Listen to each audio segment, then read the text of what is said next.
Okay, just in case someone actually watches that earlier video, I figure some people are probably going to want to either see what I'm talking about, and perhaps even see what I did to wire it, just in case you're curious. So here, first of all, there's the pods up there. They are rigid DDS Pro, I believe. I'll double check inside. But I tucked the wiring inside just like everybody else has been showing.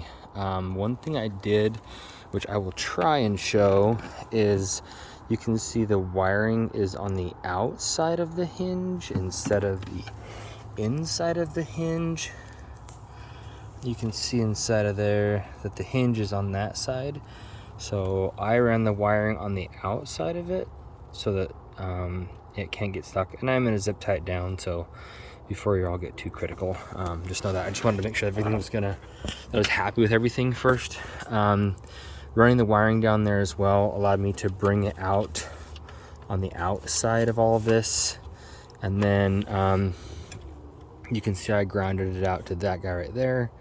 And then here is the simple wiring without all of the other, without the relay, as well as the other switch and all that stuff. So I just spliced it and then did weather stripping. Let's see if I can move the lighting so you can see it.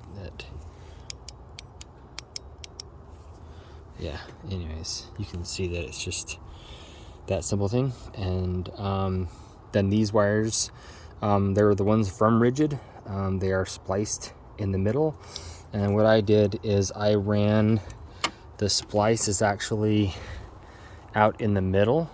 So this technically here is running up through, there's two wires running up, and then basically back there it's folded back to that pod light.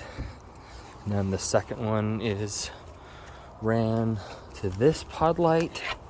I didn't have to run the outside of the hinge since the wiring didn't have to come down here, you know what I mean? So the outlet's just tucked up inside of there.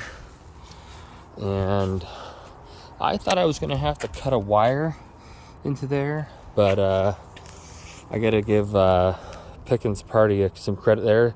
There is just enough room there to tuck it down inside, and I tried to find somebody who would show this. So for that other person out there who is like me, dying to see how that tucks in there, it really is a perfect snug little fit. I didn't think it was going to work, but it did. A couple other things here. I do have Rigid makes a dual pod light bracket / mount that mounts up there. I do have that coming. I was going to wait to do this when I had that, but I figured curiosity got to me. And so it's no big deal. All I have to do is pull that. I saved the Rigid mounting hardware, which is super robust, and I will pull that off, put the bracket on, mount that back on there. It'll be no big deal. The wiring will also still be the same. And then I think what I'm going to do is those are 9 LED cubes. There's 6 main and 3 side that kind of just push off to the side just a little bit, and they are crazy bright. And I think what I'll do is they make the little half pods, and I'm going to get some of the half pod amber ones and mount those in there as well. Now that I know, and for real guys, I'm not trying to pick fights here. If there is a discrepancy out there on that documentation, if somebody's able to reach out to Ford, I'm a nobody, so they have no idea who I am or could give two craps. If somebody out there can rattle cages at Ford and find out, 100% that those aux 3 through 6 are 10 amp, that'd be awesome.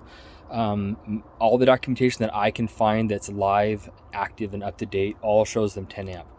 And if that's the case, I know those little half pods are lower amperage. I may just wire those into that same harness, and it'll push it closer to 10 amp.